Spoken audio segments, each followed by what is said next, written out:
Nightmares are real, dear friends, and stories from both near and afar, new and old, bring a terrifying thrill to Tales from the Tombs. Greetings and salutations.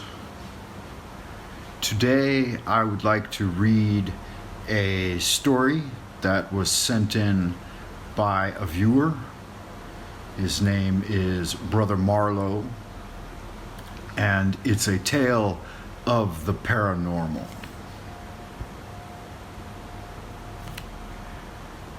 Brother Marlow writes, "There's a place I've known my whole life called Ravens Park. It's located out Shell Beach way. And long before I began the study of magic, I knew that there was something special about that place.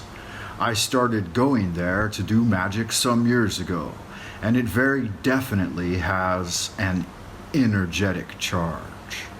Strong, and it never ceases.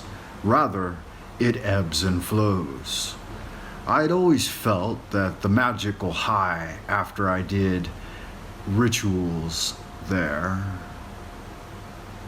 after I did anything there, by and by. Most of it was simple gratitude rituals for the gods, occasionally work for others, etc. In any case, sometimes on literally a dark and stormy night. In the fall of 2019, after the sun had gone down, but it wasn't yet dark, the time of the gloaming, I went to Ravens Park to do a gratitude ritual for the gods. Well, there was the energy of the storm combined with the power of the place, or so I thought.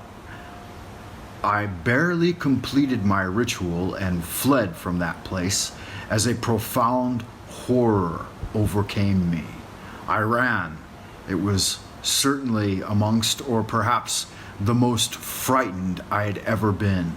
I was chased out of that place by the extraordinary, unpleasant, energetic potentiality of something that came from a dense, forested area beyond Ravens Park and across the water.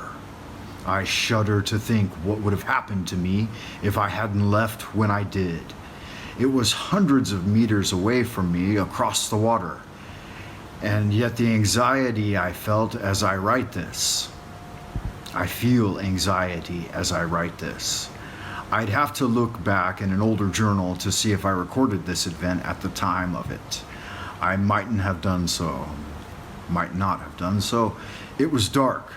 Later, during the Rona Chronicles of 2020, on a hot summer's day, I met two young people at Ravens Park, a young woman and a young man, who were staying at the summer home of the woman's mother. They were having a few drinks at the park, and they seemed like they were a little embarrassed when I turned up upon them.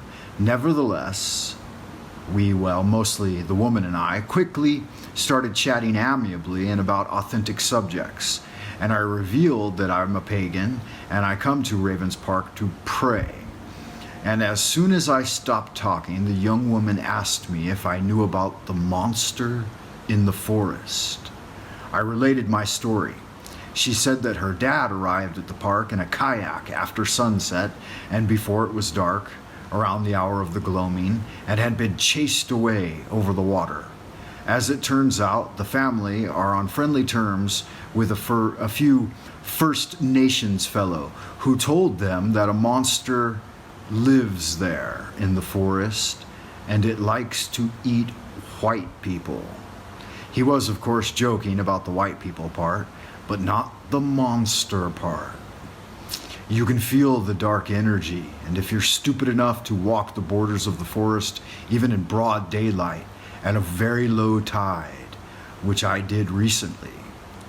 And as you might suppose, despite the fear, there's a profound inclination to enter the forest, which I most certainly did not. This tale of the paranormal was brought to us by Brother Marlow. Thank you for sending that in. And if you have a tale of the supernatural and would like to send it in for a reading, please do so. My email address is available here on the website. And I look forward to hearing your tales of terror and the supernatural for another segment of Tales from the Tomb. The witching hour draws nigh. The Magi invokes a wicked cry. Abracadabra! And out of thin air do I even dare? With trepidation I stare at a singular, horrid scare.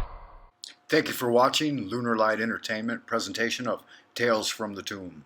Have a great day.